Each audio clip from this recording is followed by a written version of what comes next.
Clip number 53 اس میں آپ انشاءاللہ عز و جل قرآن پاک کی سورہ بقرہ کی آیت نمبر 157 سے لے کر 160 کی تلاوت، ترجمہ اور تفسیر قرآن سراط الجنان سنیں گے۔ بسم اللہ الرحمن الرحیم۔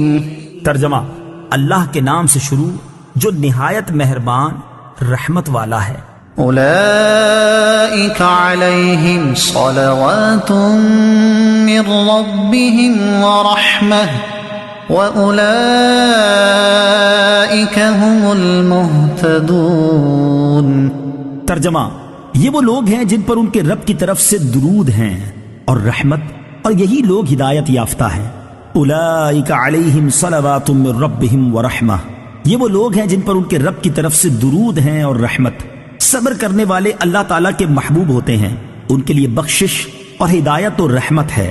ان الصفا والمروة من شعائر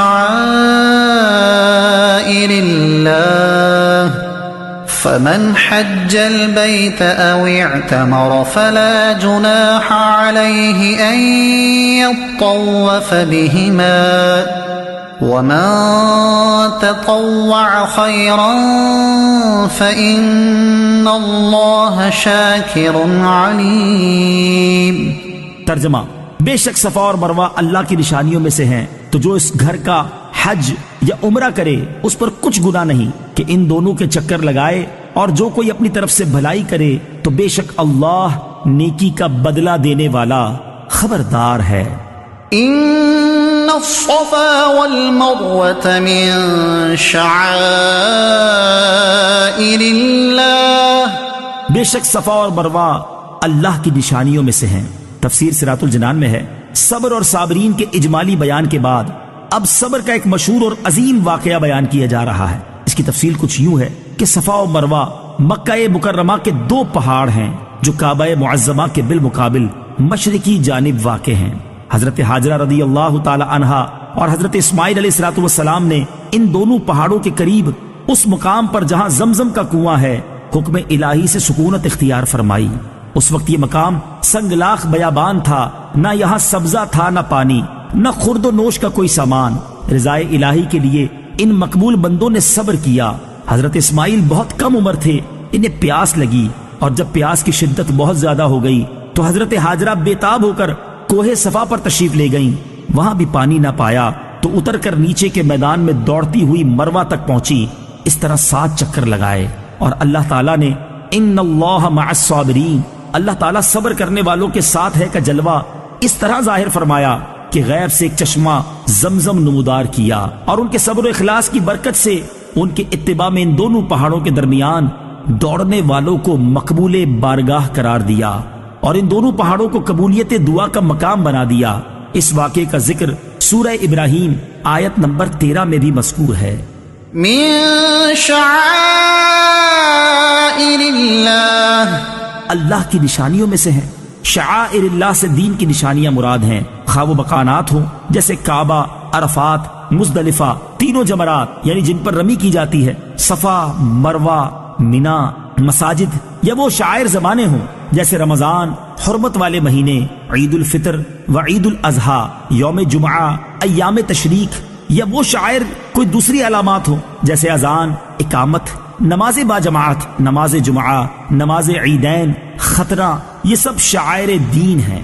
ان الذين يكتمون ما انزلنا من البينات والهدى من بعد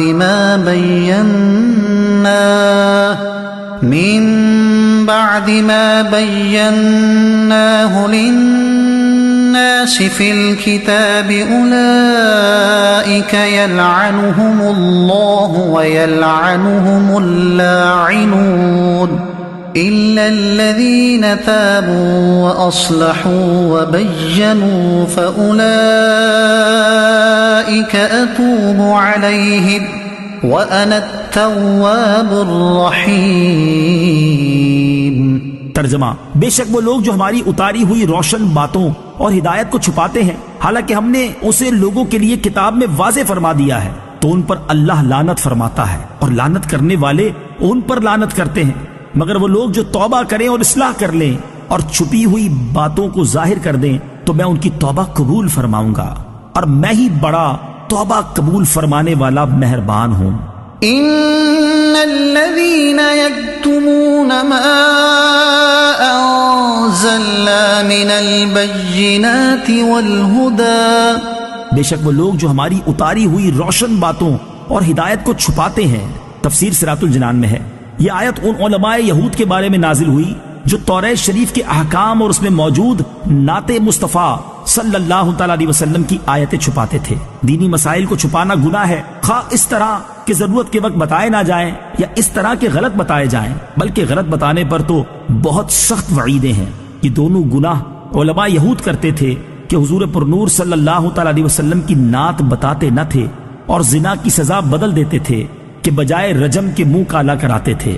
سورہ بقرہ کی آیت نمبر 79 میں بھی یہودیوں کی اس طرح کی حرکتوں کا بیان گزر چکا ہے۔ یلعنہم اللہ، اللہ ان پر لعنت فرماتا ہے۔ اسلام کی حقانیت، حضور اقدس صلی اللہ تعالی علیہ وسلم کی عظمت اور شریعت کے احکام چھپانے والوں پر اللہ تعالیٰ کی لعنت ہے، اور دیگر حضرات یعنی ملائکہ و مومنین کی بھی لعنت ہے۔